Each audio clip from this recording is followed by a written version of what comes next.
Welcome to 21st Sports, and we're talking the Los Angeles Rams at the Tampa Bay Buccaneers. What a wild game this was. Plenty of scoring. The Rams had yet to score a touchdown in their first two games, but they didn't take too long to get in the end zone in this one, as they ended up scoring just 3 minutes into the game when Case Keenum hooked up with Brian Quick for a 44-yard touchdown as the Los Angeles Rams got in the end zone for the first time since moving back to LA. So it was 7-0. Then Kawan Alexander with the pick six returns it 38 yards for the score. But the extra point was no good, and so it was literally a pick six. With the score 7-6, the Rams still up by 1. Greg Zuerlein would add to their lead with a 53-yard field goal to make it 10-6, and that was the score after 1. Then in the second quarter, Charles Sims with a 1-yard touchdown run gave the Bucs their first lead of the game. This extra point was actually good this time around, and it was 13-10, Buccaneers in the lead. Jameis Winston would then hook up with Cameron Brate for a 3-yard touchdown pass, and it was now 20-10 as the Bucs extended their lead to double digits. But right before halftime, less than half a minute before the intermission, Todd Gurley puts it in the end zone, a 1-yard touchdown run, his first touchdown of the season, and it was now a 3-point game once again with the score Tampa Bay 20, Los Angeles 17 heading into halftime. Then in the third quarter, Todd Gurley, his second touchdown of the day, a 1-yard touchdown run once again, and this one gave the Rams back the lead. They were now up 24-20. That would be the only score in the third, and that came late in the third. Then in the fourth, Ethan Westbrook with a 77-yard fumble return after it was stripped from Jameis Winston, and it was now 31-20 as the Rams were up by 11.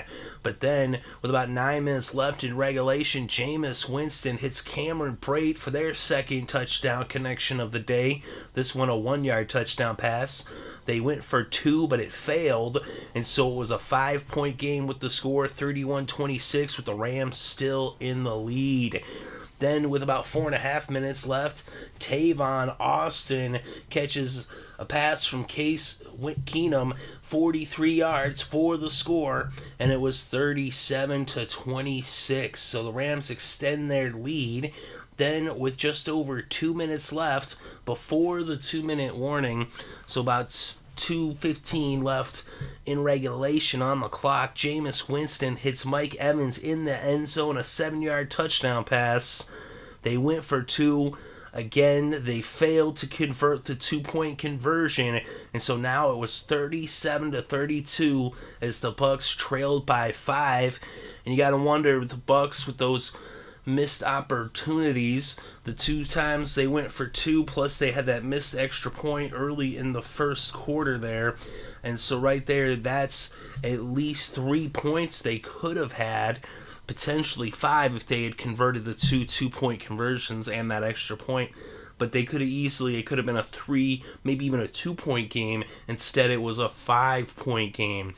Now, at this point, there was a long delay due to lightning, as there was lightning around the stadium. And so, because of player safety, that's one thing. You can't have the players getting hit by lightning, especially, those helmets can kind of be conductors.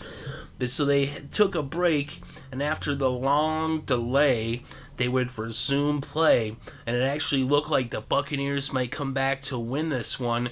They actually converted a 3rd and 20 to get down to the red zone, right there on the edge of the red zone. As they got down into the Rams' territory, they're in a position to score, but with just 4 seconds left on the clock, they had one final play. Winston couldn't find a receiver. He scrambles, and Robert Quinn tackled him on the 5-yard line to bring this game to a close. So wild finish there in Tampa Bay, and the Rams are above 500 and tied for first place in the NFC West with the Seahawks. And actually, technically, they have the tiebreaker, having defeated the Seahawks last week. So how about those Rams? And for the Buccaneers, another agonizing defeat, a game that was right there in their hands, potential to win.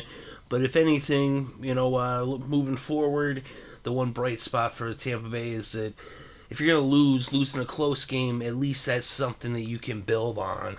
You don't want to get blown out, even though the Rams, at certain points in this game, had some pretty hefty leads. But nothing too crazy. But let's look at the statistics here. And in this game, Case Keenum, 14 for 26, 190 yards, 2 touchdowns, 1 interception. Todd Gurley, 27 carries for 85 yards and 2 touchdowns, as he was fighting for every yard he got.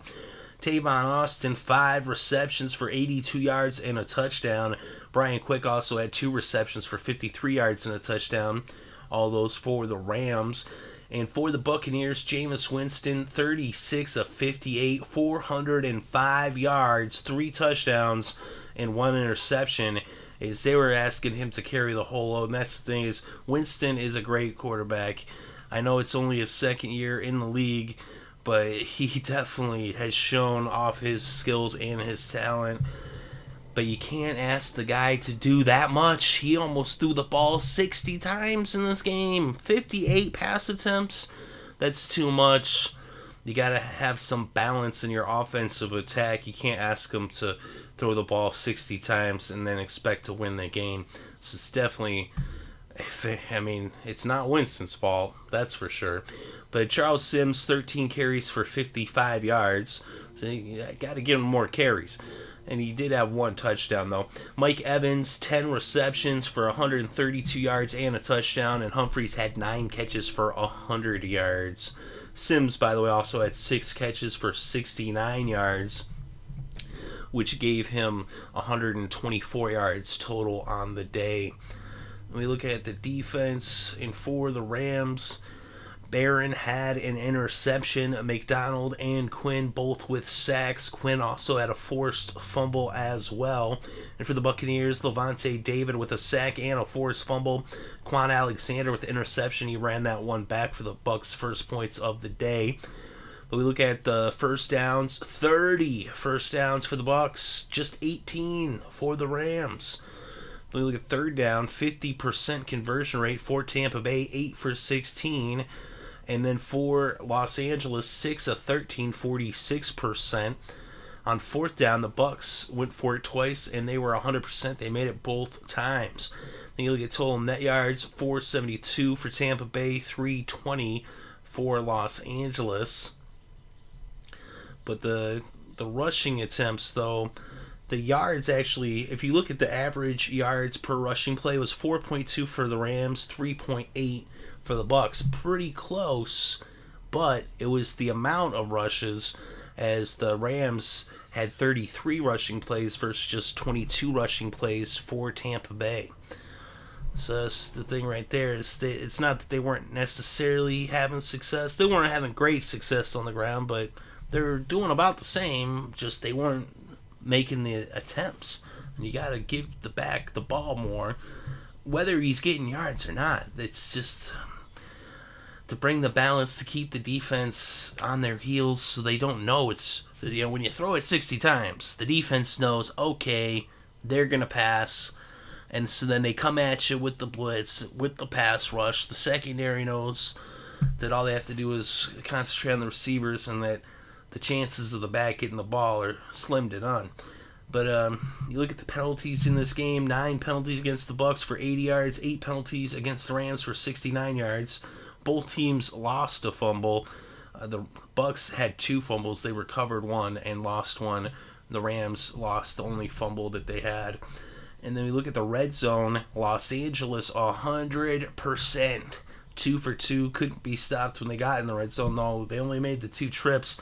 The Bucs made 6 trips to the red zone, but only 4 of them got into the end zone. They were 4 for 6, 66%. as that was really the story for the Buccaneers, is that they left points on the field, and this one really could have went either way. But you gotta give credit to the Rams with the offensive output that they had against the Buccaneers. They just kept scoring. But the Buccaneers actually, time possession, 33 minutes, 36 seconds versus 26 minutes, 24 seconds for Los Angeles. And that's the thing, you look at the numbers, and the numbers, you would have expected the Bucs to have won this game. But that's the thing, is the mistakes really hurt the Buccaneers. They said the missed extra point, the failed 2-point conversions, the times they got in the red zone and they were not able to get into the end zone. And also, the turnovers as well, costly turnovers, and they were also timely. Of course, both defenses scored in this game for the Rams and the Bucs. But let me know what you think in the comment section below. Which plays and performances stuck out to you? Definitely interested to read your thoughts and opinions. Thank you very much for listening. It is greatly appreciated. I hope you're having a good day and had a great weekend and enjoyed all the sports.